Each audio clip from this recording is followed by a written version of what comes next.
Hello दोस्तों, welcome to future of IAS. दोस्तों, last video के अंदर हमने अकाउंटेबिलिटी के बारे में पढ़ा था। उससे पहले हम करप्शन डिस्कस कर रहे थे, उसका पार्ट 2 अभी बचा हुआ है हमारा। एंड जियोग्राफी तो हमारी कंप्लीट हो जाती है। उसके बाद में ये हमारे पास में इथिक्स है, इसके अंदर में कुछ टॉपिक है, उनको कवर करेंगे। तो हमारा करप्शन का पार्ट 2 कल देखेंगे उसको, और उसके साथ में कॉर्पोरेट गवर्नेंस देखेंगे। उससे पहले हमारे पास टॉपिक है फिलोसफर्स का, इंडियन एंड वेस्टर्न फिलोसफर। तो हम आज इंडियन फिलोसफर को कवर करने की कोशिश करेंगे। तो सबसे पहले हम स्टार्ट करेंगे स्वामी विवेकानंद जी से। तो इनकी टीचिंग क्या थी, डायरेक्ट क्वेश्चन आ सकता है इनकी टीचिंग के ऊपर, या ये आपको इनडायरेक्ट वे के अंदर में कोट करने के लिए हेल्प कर सकती हैं।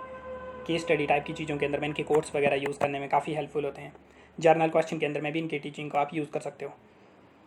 तो चलिए स्टार्ट करते हैं। सबसे पहले स्वामी विवेकानंद जी को तो बात करेंगे। According to Vivekananda, a country's future depends upon its people, depend on its people, stating that man making is my mission.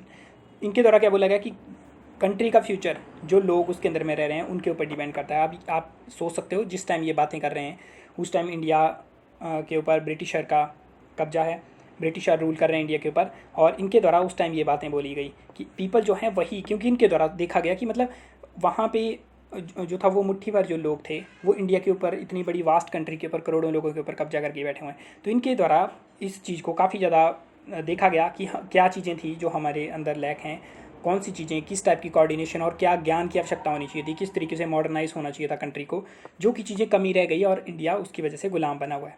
तो इन्होंने बोला कंट्री का फ्यूचर डिपेंड करता है पीपल के ऊपर, इसीलिए इनके द्वारा बोला गया कि मैन मेकिंग, अब इसमें मैन मतलब मैन एंड वुमेन दोनों, तो man making is my mission.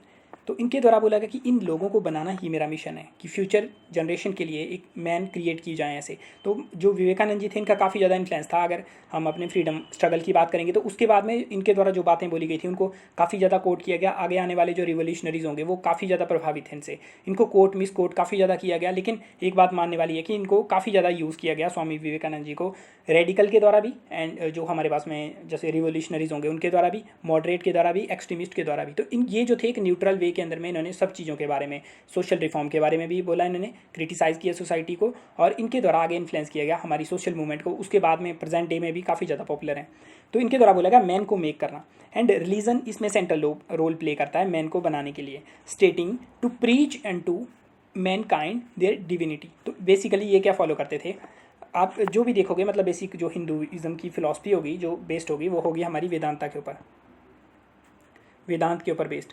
तो वेदांत के अंदर में क्या कहना है, वेदांत के अंदर में बोला जाता है कि ह्यूमन जो है वो डिवाइन है, वो अपने नेचर से डिवाइन है। मतलब बेसिकली इसमें रिलेट करते हैं, जो गॉड है उसको कॉन्शियसनेस के साथ में रिलेट करते हैं, कॉन्शियसनेस के साथ में रिलेट करते हैं। और गॉड तक रीच करने का जो मेथड है, जैसे आप मेडिटेशन, योगा या अदर मेथड से गॉड को रीच करोगे तो आप एक हायर स्टेट ऑफ कॉन्शियसनेस में जाओगे, और उस स्टेट ऑफ कॉन्शियसनेस के अंदर में आप अपनी बॉडी से सेपरेट हो जाओगे, और आप फील करोगे कि जो कॉन्शियसनेस, जिस कॉन्शियसनेस से आप मिलके बने हो, ये पूरे वर्ल्ड के अंदर में फैली हुई है। वर्ल्ड मतलब पूरे यूनिवर्स में फैली हुई है, पूरे यूनिवर्स में फैली हुई है। जो चीज़ें आप आसपास की चीज़ें देखते हो, चाहे जिंदा हो या मरी हो, हर चीज़ों के अंदर में वो एनर्जी मौजूद है जिसको गॉड बोलते हैं ब्रॉड सेंस के अंदर में, और वो वही गॉड आपके अंदर है, कॉन्शियसनेस जो है वही गॉड आपके अंदर है। तो उसको रियलाइज़ करना लाइफ का गोल होता है। तो ये बेसिक फिलॉसफी है वेदांता की। और अगर आप देखोगे हमारे जो भी टेक्स्ट होंगे, जैसे हमारे पास अगर बात करेंगे वेद जो हैं उनकी बेसिक फिलॉसफी जो होगी वो हमारी वेदांत, जो उनके अंदर उपनिषद वगैरह जो भी उसके अंदर चीज़ें लिखी हुई हैं, उनका सबसे जो बेसिक सार है वो है वेदांत की फिलॉसफी, कि ह्यूमन बीइंग डिवाइन हैंड, उसको रियलाइज़ करने के वेरियस मेथड वगैरह। उसके बाद अगर आप नेक्स्ट अगर बात करोगे तो हमारे पास में स्वामी विवेकानंद जी की फ़िलॉसफी भी सेम, रामकृष्ण जी की फ़िलॉसफी भी सेम, रविंद्रनाथ टैगोर, राजा राम मोहन राय, ये सब बिलीव करते थे वेदांत के अंदर में। प्रेजेंट डे के अंदर में भी हमारे काफ़ी सारे जो रेप्यूटेड हमारे इंस्टीट्यूशंस होंगे, जैसे स्वामी विवेकानंद जी का रामकृष्ण मिशन, वो इसमें बिलीव करते हैं, चिन्मय इंटरनेशनल फाउंडेशन। मतलब ये बेसिक फ़िलॉसफी है हिंदुइज्म की। तो ये तो आपको पता होनी चाहिए कि किस फ़िलॉसफी की बात की जा रही है। महात्मा गांधी वो भी सेम फिलॉसफी फॉलो करते थे। तो ये आपको पता होनी चाहिए। जो भी हमारे इंटेलेक्चुअल वर्क थे, मेन पर्सनैलिटी, उनमें वेदांता का काफ़ी इन्फ्लुएंस देखा गया है।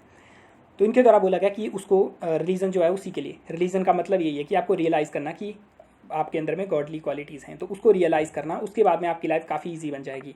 जो वर्ल्डली आपकी चीज़ें हैं उनसे आप छुटकारा मिल जाएगा आपको। तो ये इनके द्वारा बोला गया। नेक्स्ट अगर बात करेंगे, Vivekananda played major role play किया गया growing nationalism in India. 19th और 20th सेंचुरी में इन्होंने काफ़ी ज़्यादा रोल प्ले किया। इन्होंने एनकरेज किया इंडियन को with his success and appeal in west. तो जनरली क्या था, इंडिया के अंदर में आ रहे थे वेस्टर्न पीपल और वो इंडिया को इन्फ्लुएंस करने की कोशिश की जा रहे थे। तो ये जो थे फर्स्ट टाइम इनके द्वारा क्या किया गया, ये वेस्ट के अंदर गए और वेस्ट के अंदर में इन्होंने बताया कि व्हाट इज़ हिंदुइज्म, हिंदुइज्म क्या है, हिंदुइज्म की क्या फिलॉसफी है। तो इन्होंने इंडिया से जाके इंडिया को रिप्रेजेंट किया, हिंदुइज्म को रिप्रेजेंट किया बाहर के देशों में जाके, और वेस्ट के अंदर में काफ़ी ज़्यादा अपील की इनके द्वारा। हमारे पास में यूएस के अंदर में, ब्रिटेन के अंदर में, अदर यूरोपियन कंट्री में काफ़ी ज़्यादा मतलब इनसे लोग प्रभावित थे। तो इनके द्वारा इंडियन को एनकरेज किया गया, बिकॉज जब यहाँ पे ब्रिटिशर आते हैं उसके बाद वो इस टाइप से मतलब रूल करने के लिए इस टाइप से माहौल बनाएंगे कि इंडियन जो है इन्फीरियर है, इनकी वैल्यूज़ वगैरह, इनके सिस्टम जो ये फॉलो करते हैं वो इन्फीरियर है, तो हम इनको सिविलाइज करने आए हैं। तो इनके द्वारा क्या किया गया, इनके द्वारा रिवर्स कोलोनाइजेशन आप बोल सकते हो कि ये रिवर्स जाके वहाँ पे उन्होंने बताया कि हिंदुइज्म के आइडियाज़ क्या ग्रेट हैं। तो लोग जो अपने को इन्फीरियर समझ रहे थे, जो लोग एजुकेशन के लिए जाते थे, वो जो हमारी वेस्टर्न वैल्यू थी उनसे ज़्यादा प्रभावित होते थे और अपनी वैल्यू को इन्फीरियर समझते थे। इन्होंने उस चीज़ को रिवर्स करते हुए ये दिखाया कि हिंदुइज्म एक्चुअल में क्या है। उससे काफ़ी हेल्प मिली एक नेशनलिज्म क्रिएट करने के लिए, नेशनलिज्म एक pride, sense of pride create करने के लिए। So his example help to build pride in Indian culture and religious heritage. तो जो ब्रिटिशर के द्वारा प्रोपेगेंडा चलाया गया था कि इंडिया का कल्चर एंड रिलीजन जो है वो बेकार है, तो ये सब चीज़ें मतलब इनके द्वारा बोला गया था। ऐसे जैसे लॉर्ड मैकॉले की बात करेंगे तो उनके द्वारा बोला गया कि ब्रिटेन की एक लाइब्रेरी और इंडिया का जितना भी कल्चर होगा आज से लेके जितनी पूरी इनकी हिस्ट्री और जो भी लिखा गया है उस सब को मिला देंगे तो वो हमारी एक लाइब्रेरी के अंदर जितनी नॉलेज है उसके बराबर होगी। तो वो सब चीज़ें उनका खंडन करके इनके द्वारा अपनी रिलीजियस हेरिटेज को जो है क्लेम किया गया फिर से। सेकंड आता है, according to Swami Vivekananda, it is coordinated will power. It is coordinated will power, ये इच्छा शक्ति है, कोऑर्डिनेट, जिसने जो इंडिपेंडेंस को लीड करेगी, मतलब सब लोग साथ में आएंगे तभी ये जो है कार्य संभव हो सकता है। उन्होंने ब्रिटिश का एग्जांपल दिया, उन्होंने बोला कि ये 40 मिलियन इंग्लिश मैन, मतलब 4 करोड़ जो हमारे इंग्लिश मैन है, मतलब इंडिया के अंदर में तो उससे भी कम, इंडिया के अंदर में तो लाखों की संख्या में थे, बट ब्रिटेन की बात की जा रही है कि 4 करोड़ जो इंग्लिश मैन हैं ये क्या कर रहे हैं, 30 करोड़ जो इंडियन पीपल हैं उनके ऊपर रूल करके बैठे हुए हैं। ये रूल इसीलिए करके बैठे हुए हैं, इन्होंने तारीफ की उनकी, इसीलिए रूल कर रहे हैं हमारे ऊपर, बिकॉज इनके अंदर क्या है, कोऑर्डिनेटेड विल पावर है। तो हमें इनसे सीखना पड़ेगा। और अगर हमने to make a great future for India whole से rest will lie in the organisation, तो आपको क्या करना पड़ेगा, कोऑर्डिनेटेड विल पावर दिखानी पड़ेगी, सब लोगों को ऑर्गेनाइज होके एक्यूमुलेट होके साथ में आना पड़ेगा, और साथ में मिलके आएंगे तो मतलब 4 करोड़ लोग, इनको तो हम बड़े आराम से हरा सकते हैं। थर्ड इनके द्वारा बोला गया था, tidal wave of western civilisation is now rushing over the length and breadth of the country. इनके द्वारा बोला गया वेस्टर्न सिविलाइजेशन यहाँ इंडिया के अंदर में एंटर हुई थी, उनके द्वारा बोला गया इंडियन सिविलाइजेशन इंफीरियर है। तो मतलब वो आपके ऊपर हावी होने के लिए आ रही है। जो पर्सन एजुकेशन के लिए बाहर जा रहे हैं पढ़ने के लिए, या इंडिया के अंदर में काफ़ी क्रिश्चियन स्कूल खुले थे या अदर जो स्कूल थे उनका करिकुलम इस टाइप से डिज़ाइन किया गया था ताकि इंडियन को बेसिकली अगर आपने रूल करना है काफ़ी ज़्यादा लोगों को तो आपको कोलोनाइज करना पड़ेगा उनके माइंड को। फिजिकल तरीके से आप कोलोनाइज काफ़ी कम लेवल तक कर सकते हो, क्योंकि फिजिकल लेवल पे तो स्ट्रांग कोई भी हो सकता है, एक इंटेलिजेंट पर्सन और एक काफ़ी पावरफुल पर्सन, ये पर्सन इसको हरा देगा। लेकिन अगर इसको मेंटल तरीके से ये कोलोनाइज करे, जैसे हाथी की बात करते हैं तो उसको रोप से बांध दिया जाता है, तो उसको मेंटल तरीके से कोलोनाइज किया जाता है, उसके कारण उसकी शक्ति जो होती है वो कभी टैप नहीं हो पाती। इसीलिए ब्रिटिशर ने डिवाइड किया था डिफरेंट कास्ट के अंदर में, कास्ट के जो डिवाइड थे उनको फ्यूल किया, हिंदू मुस्लिम का डिवाइड उसको फ्यूल किया, अदर जो डिवीज़न हो सकते थे लोअर क्लास के अंदर में, जिन जो रिच थे, पुअर थे, जमींदार थे, पीजेंट थे, उनके बीच में जितने डिवीज़न हो सकते थे सब डाले। तो इन्होंने बोला वेस्टर्न सिविलाइजेशन की वेव आ रही है इंडिया के ऊपर एंड हमें क्या करना चाहिए। इन्होंने बोला अब योगी का मतलब ये नहीं है कि जो जाके मेडिटेशन करे, माउंटेन के ऊपर मेडिटेशन करने लग जाए, वो असली योगी नहीं है। जब आपके देश को आपकी आवश्यकता हो तो योगी वही है जो कर्मयोग दिखाए, मतलब वो जन्म भूमि के ऊपर जाके काम करे। जैसे भगवत गीता की बात करेंगे तो उसके अंदर में भी अर्जुन को यही बोला गया था कि एक्शन लेने पड़ेंगे आपको। अगर कोई चीज़ जस्टिस की बात की जा रही है तो आपको उस टाइम एक्शन लेना पड़ेगा, और एक्शन वो आप पे डिपेंड नहीं करता उस टाइम कि आप उस टाइम क्या चाहते हो किस चीज़ के लिए, लेकिन वो आपकी ड्यूटी है, आपको उस हिसाब से काम करना पड़ेगा। तो इनके द्वारा बोला गया कि मेडिटेशन करने से बात नहीं बनेगी माउंटेन के ऊपर जाके, तो अब आपको क्या करना पड़ेगा, कर्मयोग करना पड़ेगा, मतलब फल की इच्छा किए बिना आपको कर्म करना पड़ेगा ड्यूटी समझ के धर्म के लिए। वो करना पड़ेगा, आपको अनबॉन्डेड करेज दिखानी पड़ेगी और स्ट्रेंथ दिखानी पड़ेगी, अपने हार्ट की विल पावर दिखानी पड़ेगी, उसी से जो है हम देश के लिए कुछ कर सकते हैं। तो इंडिपेंडेंस के लिए बात करेंगे तो उसमें भी इनका काफ़ी बड़ा योगदान है। नेक्स्ट आते हैं fourth, according to Vivekananda the Indian race never cared about physical wealth. उनके द्वारा बोला गया इंडियन रेस, इनके पास में काफ़ी सारा धन था। इंडिया जो था एक टाइम पे वर्ल्ड का 25% GDP कैप्चर करके बैठा था, 24%। तो इंडिया में वेल्थ काफ़ी ज़्यादा थी, लेकिन इंडियन ने कभी वेल्थ केयर नहीं की। इन्होंने जिन लोगों को पूजा, जैसे हमारे ऋषि मुनि या जिस टाइप से सिस्टम, मतलब जो ज्ञानी होते थे, उनके पास में वेल्थ नहीं होती थी। तो इंडिया का जो सिस्टम था एंशिएंट तरीके से ही, इंडिया की सिविलाइजेशन ग्रेट थी पहले से ही। तो ये जो प्रोपेगेंडा चलाया गया है वेस्टर्न सिविलाइजेशन के द्वारा, ये गलत है। फिफ्थ, विवेकानंद जी के द्वारा बोला गया conducted 100 of public and private lecture classes इनके द्वारा कंडक्ट की गई और इनके द्वारा डिसेमिनेट किया गया, इनके द्वारा फैलाया गया। क्या? टेनेंट, जो वेरियस टेनेंट थे हिंदू फिलोसफी के अंदर, जो जो चीज़ें बोली गई थी उसको फैलाया गया। कहाँ पे? United State, England, Europe. और in India Vivekananda is regarded as a patriot saint. तो ये संत की तरह, इनको मतलब जो देशभक्त आप बोल सकते हो, संत, उसकी तरह रिगार्ड करते हैं, बिकॉज इन्होंने देश की ग्लोरी को वापस लाने के लिए काम किया।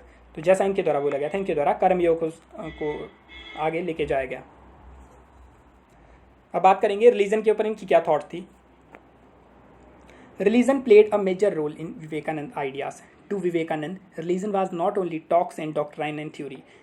रिलीजन को जैसे इनके द्वारा क्या बोला गया कि नेशन को बनाना है तो उसके मैन को मेक करो, मैन को मेक करना है आपने, तो उसके लिए आपको क्या करना पड़ेगा, उसको जो वैल्यू नॉलेज वगैरह आपने देनी है वो रिलीजन के थ्रू गाइडेड होगी। तो रिलीजन सेंटर रोल प्ले करता था इसके अंदर में।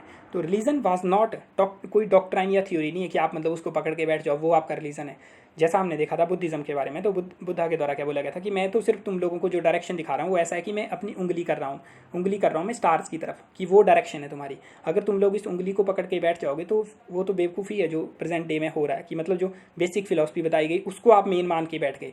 वो बेसिक फिलॉसफी किसी चीज़ पे डायरेक्ट कर रही है, वो मेन चीज़ है, तो वो रिलीजन है और उस लेवल के ऊपर पहुंचना चाहिए सब लोगों को। तो इनके द्वारा बोला गया जो बेसिक जो उंगली आपको दिखाई गई उसको बोलते हैं थ्योरीज, डॉक्ट्राइन वगैरह। तो रिलीजन वो नहीं है, वो तो सिर्फ आपको बताया गया कि किस डायरेक्शन में जाना। रिलीजियस होने का मतलब है रियलाइजेशन, अपने बेस्ट, अपने स्ट्रॉन्गेस्ट पावर जो अपने आपके अंदर है, जैसा वेदांता की फिलॉसफी है, आपके अंदर जो आत्मा है वो परमात्मा का स्वरूप है, उसको रियलाइज करना आपका बेसिक एम है। और उनके द्वारा क्या बोला गया, it is being and becoming, not hearing and acknowledging, it is whole soul becoming change into what it beliefs.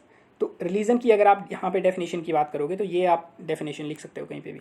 Religion का क्या मतलब हुआ, इनके द्वारा क्या बोला गया, it is being and becoming. तो ये इन शब्दों के ऊपर ध्यान दीजिएगा, it is being and becoming. इसका मतलब क्या है कि आपको बनना है कुछ, ये ह्यूमन बीइंग है।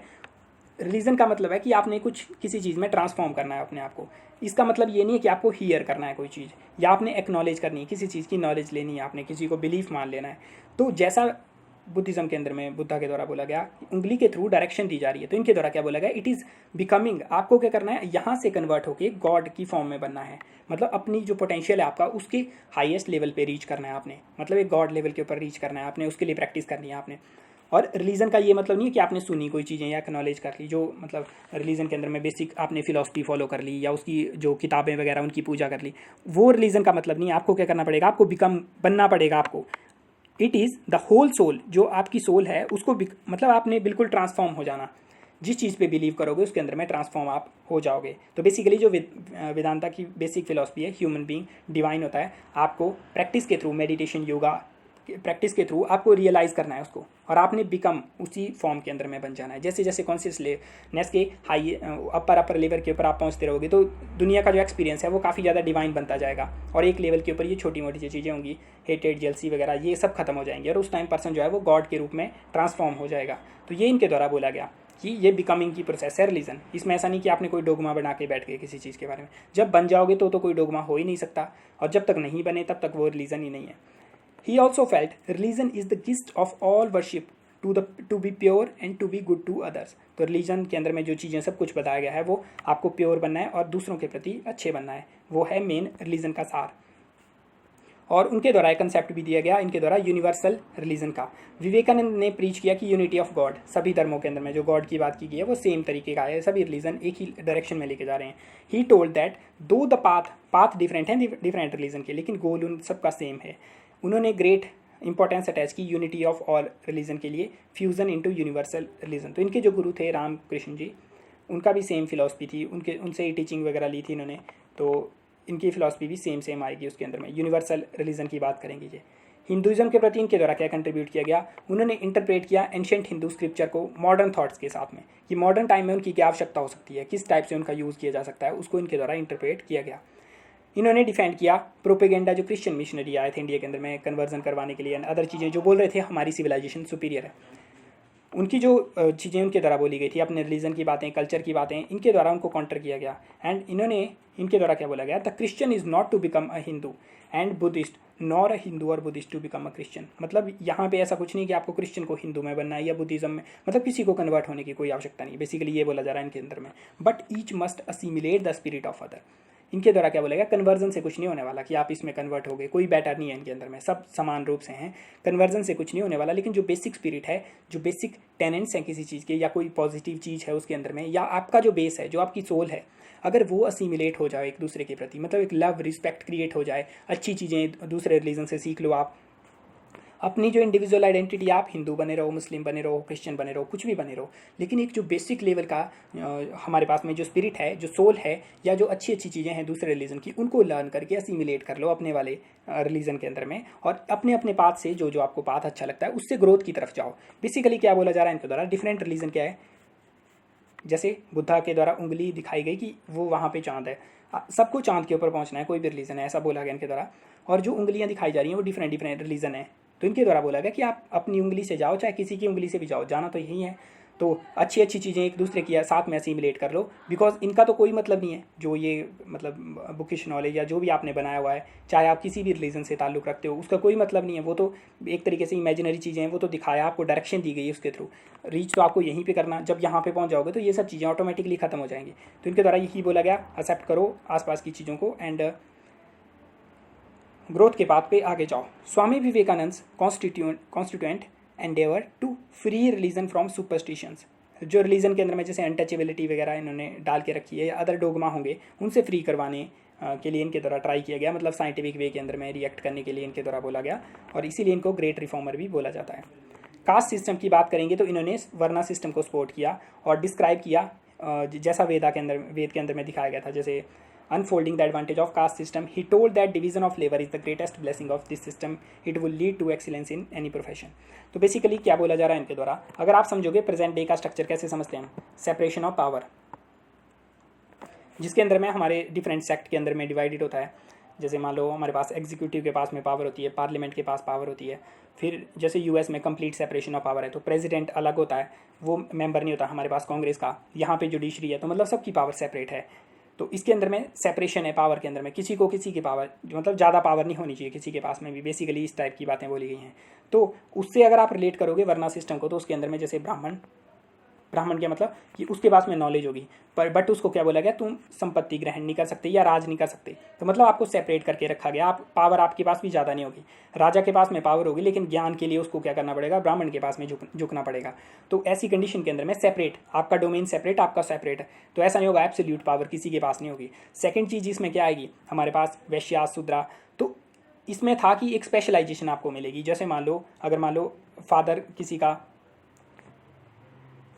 गोल्ड स्मिथ है या कोई और मेटल का वर्क करते हैं, तो उसके सन को उसकी कारीगरी जाएगी, उसके सन को उसकी कारीगरी जाएगी। अब वो जो है एक स्पेशलाइजेशन क्रिएट कर सकता है। बेसिकली पहले तो डिवीज़न किया गया था, उसमें बोला गया था जो जिस हिसाब से ज्ञान ग्रहण कर लेगा उस डिवीज़न में चला जाएगा। अब उस टाइम एजुकेशन इंस्टीट्यूशन नहीं होते थे इस टाइप के कि कोई भी जाके एजुकेशन ग्रहण कर ले और कोई ब्राह्मण बन जाए, तो उसके कारण ये जो था हेरिडिटरी सिस्टम बन गया। लेकिन जब स्टार्ट किया गया था तो उसका मतलब ये नहीं था कि वो बेवकूफ़ थे, वो इंटेलिजेंट पर्सन थे जिनके द्वारा क्रिएट किया गया एक सोशल सिस्टम। तो उस टाइप से इनके द्वारा बोला गया कि वर्ना सिस्टम जो था एक्सीलेंस लेके आता है प्रोफेशन के अंदर में, तो इसको जिस टाइप से हम फॉलो करते हैं, जो अनटचेबिलिटी लेके आए, ये तो डिस्टॉर्शन है over the period of time, लेकिन ये जिस टाइप से सेपरेशन ऑफ पावर है उस टाइप से इसको बनाया गया था। So this division of course will lead to caste on the path of progress, ले जा सकता है अगर एक्सीलेंस आती है प्रोफेशन के अंदर में, बट ही ऑल्सो एक्सपोज्ड जो ईविल है इसके अंदर में, जैसे अनटचेबिलिटी, तो ये तो मतलब गलत बातें हैं, जिस टाइप की चीज़ें ये आ चुकी हैं, ये तो वर्ड्स फॉर्म है। तो विवेकानंद जी ने क्रिटिसाइज किया this type of don't touches, और इन्होंने कर्व करने के लिए ये डोगमा वगैरह जो हिंदुज़म में आ चुके हैं उनको दूर करने के लिए इनके द्वारा इसका क्रिटिक भी किया गया। फिर बात करेंगे योग और मेडिटेशन की। तो योग और meditation, Swami Vivekananda compared human mind with a monkey एक मंकी की तरह ह्यूमन का माइंड है, बेसिकली ये ह्यूमन का माइंड है। तो वेदांता की फिलॉसफी के अनुसार बोला जाता है कि आपका माइंड के अंदर क्या होता है, थॉट्स क्या जनरेट करेंगे आगे, थॉट्स जो हैं आगे आपका बिहेवियर पैटर्न वगैरह जनरेट कर सकते हैं। मतलब जो आप जैसे बिहेव करोगे, जो आपका एटीट्यूड होगा उसको फॉर्म करेंगी, एटीट्यूड आपका बिहेवियर फॉर्म करेगा। तो ये हमारा बेसिक पैटर्न होता है। लेकिन थॉट क्या होती हैं, अगर आप अपने दिमाग को ऑब्जर्व करोगे तो आपके दिमाग के अंदर में बहुत सारी थॉट्स चली होंगी अभी। तो मंकी की तरह ही जो कि जंप कर रहा है, रेस्टलेस है, वो ऐसी थॉट्स आपकी ऐसे ऐसे जंप करती हैं, वो एक जगह स्विच नहीं होती। तो इस टाइप से मंकी की तरह वो इंसेंटली, मतलब बिना रुके हुए लगी हुई हैं, एक्टिव है, लगी रहती हैं। जब ये माइंड शांत हो जाएगा, जब ये थॉट्स शांत हो जाएंगी, शांति होने के बाद में आपको रियलाइज़ होगा कि यहाँ पे मतलब उनके पीछे जो कॉन्शियसनेस है उसका रियलाइजेशन होगा आपको, मतलब गॉड का रियलाइजेशन होगा। और इनको शांत करने के लिए, थॉट्स को ही आपने शांत करने के लिए योग और मेडिटेशन दो अलग अलग मेथड हैं उसके लिए। तो इन्होंने कंपेयर किया ह्यूमन माइंड को मंकी के साथ में, जो कि ऑलवेज रेस्टलेस है, इंसेंटली एक्टिव रहता है बाय नेचर। और उन्होंने नोटिस किया the human mind naturally want to get outside. Human mind outside की तरफ ही देखता है मोस्टली। अगर आप थोड़ी देर ऑब्जर्व करोगे अपने माइंड को, तो आपकी जो थॉट्स होती हैं, थॉट्स का क्या मतलब यहाँ पे, थॉट्स मतलब कि एक आपकी कॉन्शियसनेस या किसी चीज़ के प्रति अवेयरनेस प्लस कोई ऑब्जेक्ट कोई फिजिकल वस्तु भी हो सकती है, या आपकी मेमोरी का जो पैटर्न है वो पीछे से आप अपनी मेमोरी के अंदर चीज़ों को घुमा के उनको याद कर करके, तो जो आपका पैटर्न है वो एक्चुअली आउटसाइड जाता है। मतलब आप कभी भी उसको शांत रह के अपने इनसाइड देखने की कोशिश नहीं करता माइंड। और ये जो होता है बॉडी से बाहर देखने की कोशिश करता है, और इस मेनली चैनल होता है ऑर्गन की तरफ से। मतलब आपने आंखों से कुछ देखना है, उसके बाद में थॉट्स पैटर्न पूरे रिएकर होंगे। तो जो आपकी सेंसेस हैं वो सारी आउटवर्ड डायरेक्टेड हैं। हमारी 5 सेंसेस वो बाहर की तरफ ही चीज़ों को देखती हैं, और उसके कारण वो थॉट्स के पैटर्न, मतलब वो मंकी की तरह अंदर दिमाग जो है वो उछलता रहता है। तो इन्होंने स्ट्रेस किया practice of concentration. Practice of concentration का क्या मतलब, ह्यूमन माइंड मतलब कि थॉट्स, कंसंट्रेशन मतलब कि आपने सब थॉट्स को कम करना है। जैसे 2 पे ले आए, फिर ले आए एक थॉट के ऊपर, तो ये concentration. As he felt there is no limit to power of human mind. Human mind की पावर, जितना ज़्यादा कंसंट्रेटेड माइंड होगा उतनी ज़्यादा इसकी पावर होगी, उतना ज़्यादा आप रिमेंबर कर पाओगे किसी चीज़ को, आप बियॉन्ड देख पाओगे किसी चीज़ के। मतलब जितनी ज़्यादा कंसंट्रेशन, ये तो नॉर्मल सी बात है। तो अपनी थॉट्स को कंसंट्रेट करना है आपने। और जब ये कंसंट्रेटेड थॉट्स होंगी, जब माइंड इतना कंसंट्रेट, बुद्धा के द्वारा क्या बोला गया था, उनके द्वारा जो लास्ट वाला मेथड था 8 पाथ में, उनके अंदर बोला गया था कि कंसंट्रेशन, अपनी पावर कंसंट्रेशन को इतना ऊपर कर लो, उसके बाद में क्या कर सकते हो, जब पावर आपके पास में कंसंट्रेशन आ जाएगी तो कंसंट्रेशन ना करने की पावर भी आपके पास में आ जाएगी। और उस टाइम सिर्फ आपने कंसंट्रेशन छोड़ के सिर्फ एक जीरो स्टेट में चले जाना है, जिसके अंदर में कुछ नहीं होगा, कोई थॉट्स वगैरह कुछ नहीं होंगे। मतलब माइंड आपका, जो आपकी माइंड जिसको हम थॉट्स बोलेंगे, वो पीछे छोड़ देंगे, और वही एक स्टेट होगी। मतलब जिसको बुद्धा के द्वारा, जिसको हिंदुइज्म में आत्मा बोला गया, एंड अदर रिलीजन के अंदर में अलग अलग चीज़ें बोली गई। तो वो सब चीज़ें आपको अचीव करनी है, तो कंसंट्रेशन उसके लिए मेन है। और ह्यूमन माइंड की पावर काफ़ी ज़्यादा है, उसको जितना ज़्यादा कंसंट्रेटेड करोगे उतनी पावर होगी। विवेकानंद जी की भी काफ़ी मेमोरी की बात करेंगे तो इनकी भी बहुत ही ज़बरदस्त मेमोरी थी, रीडिंग स्किल एंड हर चीज़ के अंदर में बेस्ट थे। द मोर कंसनट्रेटेड जितना माइंड होगा, मोर पावरफुल ये बनता जाएगा।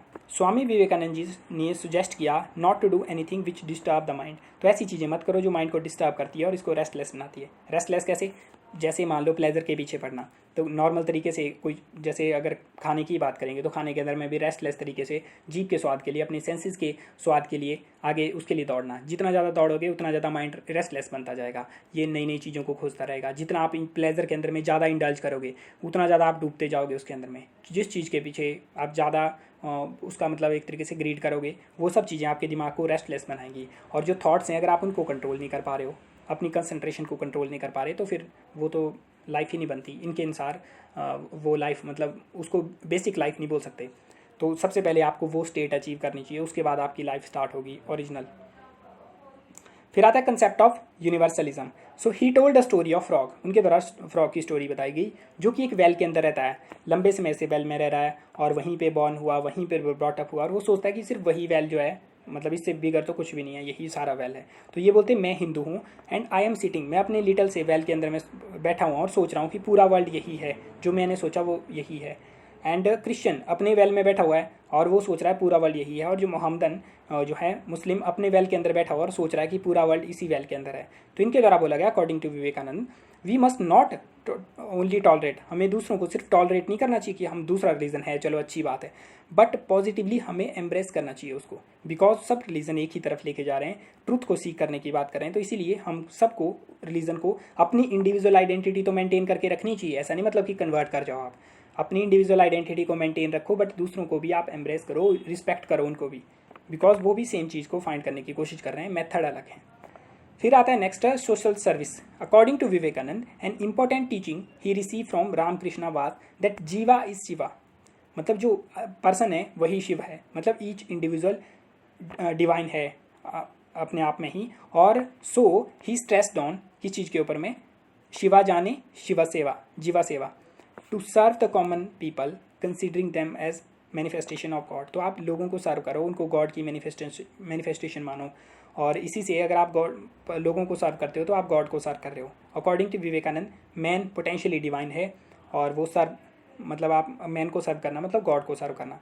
तो सेम चीज़ें जो वेदांत की फिलॉसफी है वही फॉलो की जा रही है, महात्मा गांधी की फिलॉसफी भी सेम यही होगी। पर्सनल डेवलपमेंट की बात करेंगे तो according to Swami Vivekananda, faith in our self and faith in God is the secret of greatness. तो इनके द्वारा क्या बोला गया, जो पर्सन अपने आप में विश्वास नहीं कर सकता, जो अपने आप को कमजोर समझता है, वो पर्सन भगवान के अंदर में कोई विश्वास नहीं कर सकता। अगर वो बोलता है वो भगवान में विश्वास करता है तो वो झूठ बोल रहा है। तो फेथ अपने में जो विश्वास करता है, बिकॉज अपने में विश्वास करने का क्या मतलब हुआ, अपने के अंदर इनके द्वारा बोला गया मैन डिवाइन है, मैन के पास में जो मैन की सोल है वो गॉड के इक्विवेलेंट है। तो अगर वो गॉड है तो आपके पास में इनफाइनाइट पावर है, अगर आपके पास में इनफाइनाइट पावर है तो आपको उसको एक्सेस करना आना चाहिए। एक्सेस करने के लिए कंसंट्रेशन पावर को इंक्रीज करो, और एक टाइम के बाद में कंसंट्रेशन पावर को छोड़ के आप डिवाइन फील करोगे, मतलब उस डिवाइन के अंदर में मिलोगे। तो यही चीज़ इनके द्वारा बोलेगी कि फेथ अपने में जिसको विश्वास है उसको गॉड में विश्वास होगा, और जो सिर्फ गॉड में विश्वास करता है और जिसको अपने में विश्वास नहीं है वो झूठ बोल रहा है, उसको अपने गॉड के अंदर विश्वास नहीं हो सकता, क्योंकि गॉड का रूप वही है। तो Swami Vivekananda observe the history, उन्होंने हिस्ट्री को ऑब्जर्व किया और बोला गया कि कुछ ही लोग हैं जिनका अपने अंदर फेथ था और उन्हीं को हम आज याद करते हैं। तो उन्हीं पीपल के बारे में हम जो हैं हिस्ट्री जो है हमारी उन्हीं की बातें किया करती है। और इनके द्वारा बोला गया जो 33 करोड़ देवी देवताओं की पूजा अगर हिंदू लोग या इंडियन जो यहाँ पे पूजा कर रहे हैं इतने सारे, अगर इतने सारे इन सब की पूजा करते हैं और अपने में कोई फेथ नहीं है तो उनकी पूजा करना व्यर्थ है, उससे आपको कोई मुक्ति नहीं मिलने वाली। तो इनके द्वारा बोला गया अपने में विश्वास करो। He suggested to take courage and work on, इन्होंने बोला करेज, सबसे पहले करेज लो और उसके बाद वर्क करने लगो, तो लगे रहो, फिर पेशेंस दिखाओ और वर्क करते रहो, आराम आराम से ही पर वर्क करते रहो। According to Swami Vivekananda this is the only way to success. तो only way to success courage के साथ में स्टार्ट करो और उसके बाद वर्क करते रहो, पेशेंस के साथ में लगे रहो और लगे ही रहो।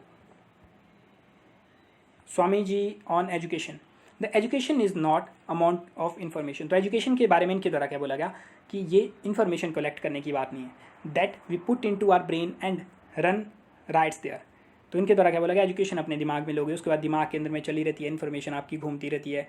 इनके द्वारा बोला गया वो एजुकेशन नहीं है, और वो डाइजेस्ट होने का मतलब है कि इन्फॉर्मेशन आपके दिमाग में जाके आपने उसको समझ लिया, उसको मान लिया और आपकी बॉडी के हर एक पार्ट जो है उसको एक्सेप्ट करता है और उसको फील करके आगे चलता है। तो इनके द्वारा बोलेगा we must have life building. अब यहाँ पे इसका मतलब ये हुआ कि जैसे इन्होंने बोला फेथ इन आवरसेल्फ, अगर आपको अपने में फेथ है तो फिर आप ना फालतू के क्वेश्चन पूछोगे और आप एक डायरेक्टेड फील्ड के अंदर में लाइफ के अंदर में अचीवमेंट के लिए आगे जाओगे, और फिर आपको डर नहीं होगा चीज़ों के बारे में अगर अपने में फेथ है तो। लेकिन अगर आप सिर्फ बातें करोगे, मतलब जैसे इन्होंने बोला यहाँ पे, मतलब आप समझते हो कि आपको फेथ है अपने में, लेकिन आप फिर भी हार रहे हो, फिर भी उस लेवल की जिस लेवल की आपको चीज़ें मिल सकती थी वो सब चीज़ें नहीं मिल रही, और सोच रहे हो कि अपने में तो फेथ नहीं है लेकिन गॉड के अंदर में फेथ है, और सोचा जा रहा है कि मुझे अपने में भी फेथ है और गॉड के अंदर में फेथ है। लेकिन एक्चुअल में अगर डाइजेस्टेड नहीं है, अनडाइजेस्टेड फॉर्म में इन्फॉर्मेशन है, जो अभी हमने इन्फॉर्मेशन देखी इनके द्वारा बोला गया अपने में फेथ करो, ये अनडाइजेस्टेड फॉर्म में के अंदर है। जब तक ये डाइजेस्ट नहीं होगी तब तक ये क्या करेगी, आपके ब्रेन के अंदर में रन करेगी और ये आपको साथ नहीं देने वाली। ये मतलब एक तरीके से झूठ है जो इन्फॉर्मेशन बताई जा रही है, अगर उसको डाइजेस्ट ना कर पाओ, उसकी ज़िंदगी में ना उतार पाओ तो उसका कोई मतलब नहीं बनता। We must have life building, life बनाने के लिए man making, character making and assimilation of idea. तो आइडिया जो है वो अपनी ज़िंदगी के अंदर में उतार ले, उस टाइप का एक करेक्टर मेकिंग एजुकेशन होनी चाहिए। इनके द्वारा बोला गया अगर सिर्फ 5 आइडिया भी आपने लिए अच्छे आइडिया और उनको अपनी ज़िंदगी में उतार लिया, अपने करेक्टर में उतार लिया, जैसे इनके द्वारा क्या बोला गया अपने में फेथ होना चाहिए, अगर इसको करेक्टर में उतार लिया, बोलने को तो पढ़ने को तो कोई भी पढ़ सकता है, फेसबुक पे कोट पढ़ के निकल गया, लेकिन उससे मतलब नहीं है। अगर उसको ज़िंदगी में उतार लिया, वो काफ़ी ज़्यादा महान है। जिस पर्सन ने पूरी लाइब्रेरी रट्टा मार लिया, उससे महान है सिर्फ आपने 5 आइडिया अपनी ज़िंदगी में उतार लिए। तो यही बेसिक प्रिंसिपल अप्लाई होता है जब आप कोई बुक भी पढ़ते हो। तो बुक पढ़ने से कुछ नहीं होता, आप चाहे 500 बुक पढ़ लो, उनसे कुछ नहीं होने वाला। अगर सिर्फ एक बुक पढ़ो और उसको फॉलो कर लो, तो वो जो है 500 बुक से ज़्यादा होती है। तो यही बेसिक फिलॉसफी इनके द्वारा बोली गई। वुमेन के ऊपर क्या बोला गया इनके द्वारा? Swami Vivekananda want it is completely unfair to discriminate. इनके द्वारा बोला गया अनफेयर है डिस्क्रिमिनेट करना सेक्सेस के बीच में, बिकॉज सेक्सेस में कोई डिफरेंस नहीं है, आत्मा के अंदर में कोई डिफरेंस नहीं है। जैसे वेदांता की फिलॉसफी में आत्मा को इक्वेट किया गया है गॉड के साथ में, तो गॉड ना मेल है ना फीमेल है, तो जो डिफरेंसेस हैं वो हमें दिखते हैं। मतलब human being male female member इस टाइप से ट्रीट करते हैं जैसे कोई अलग अलग प्लेनेट से आए हों। मतलब अगर बात करेंगे तो ह्यूमन एंड मैन वुमेन एक ही स्पीसीज से बिलोंग करते हैं हम लोग। ऐसा तो है नहीं कि कोई दूसरा स्पाइडर है एंड ये अलग स्पीसीज़ है, ह्यूमन की स्पीसीज़ तो एक ही है। तो इनके द्वारा बोलेगा डिस्क्रिमिनेट करने का मतलब ये तो मतलब सेक्स में डिस्टिंक्शन करना।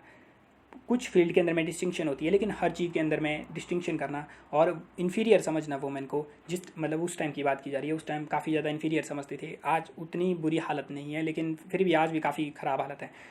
लेकिन इनके द्वारा बोला गया आत्मा के अंदर में कोई डिफरेंस नहीं है, तो आत्मा ही रियलिटी है एंड अदर चीज़ें जो हैं बाहर की वो तो सिर्फ आपको इल्यूजन है, एक माया की तरह आपको दिखता है कि डिफरेंसेस हैं, अदरवाइज कोई डिफरेंस नहीं है। सोल का कोई सेक्स नहीं होता, ना कोई कास्ट होती, ना कोई इम्परफेक्शन है, वो परफेक्ट है क्योंकि वो गॉड है।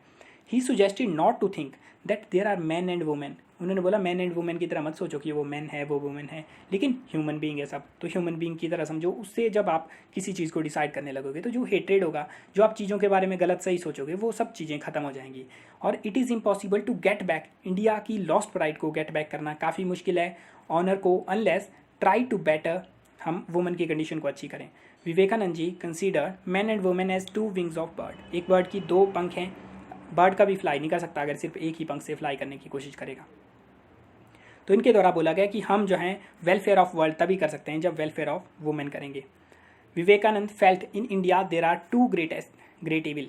एक है हमारे पास में वुमेन की कंडीशन, दूसरा हमारे पास में कास्ट सिस्टम। तो इनको रिमूव करो तो इंडिया की प्रॉब्लम को सॉल्व कर सकते हैं।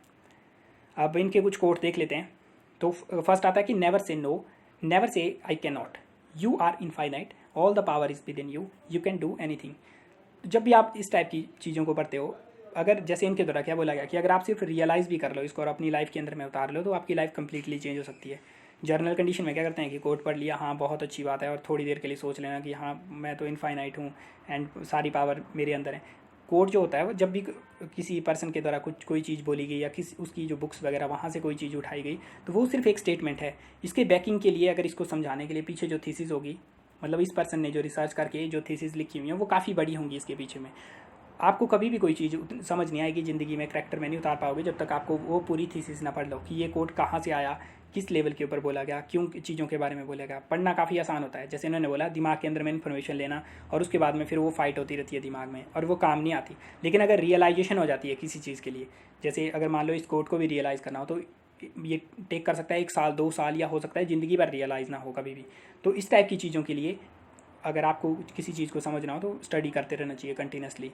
बिकॉज अगर किसी पर्सन ने कोई चीज़ बोली और अगर वो समझ में नहीं आ रही है अच्छे से, तो आपको उसके लिए स्टडी करने की आवश्यकता होती है। ऐसा नहीं कि वो पर्सन किसी और दुनिया का है, ये इसी दुनिया की बातें कर रहे हैं, तो वो चीज़ें आपको समझ में आनी चाहिए।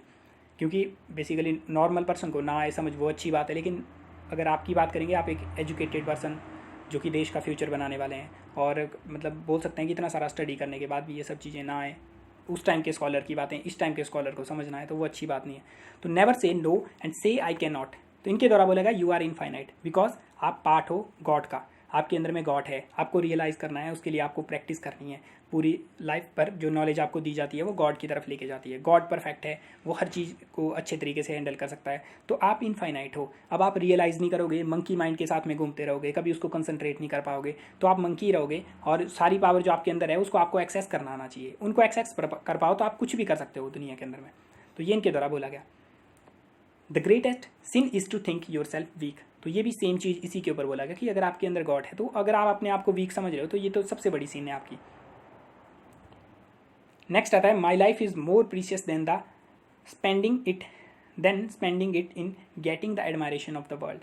तो इनके द्वारा बोला गया कि दूसरों की एडमायरेशन के लिए काम करना, नेम फेम मनी के लिए काम करना, पावर के लिए, मतलब दूसरे मेरे बारे में क्या सोचेंगे, क्या वो मेरे बारे में अच्छा सोचेंगे या गलत सोचेंगे, उससे काफ़ी ज़्यादा प्रीशियस है मेरी लाइफ कि मैं अपने आप काम करूँ। तो इनके द्वारा क्या बोला गया, ये ह्यूमन बींग आपको अचीव करना है इस लेवल को, मतलब गॉड लेवल भी अचीव करना है आपने। इनकी लाइफ को आप देख सकते हो, वो आपको अचीव करना है, अपनी पावर, इंटरनल पावर इंक्रीज करनी है, उससे आपको अपनी ड्यूटी को फुलफिल करना है। दूसरे क्या बोलते हैं उससे आपको मतलब नहीं होना चाहिए।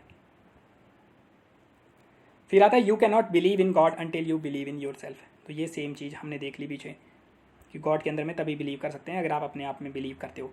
And the world is great gymnasium where we come to make our self strong.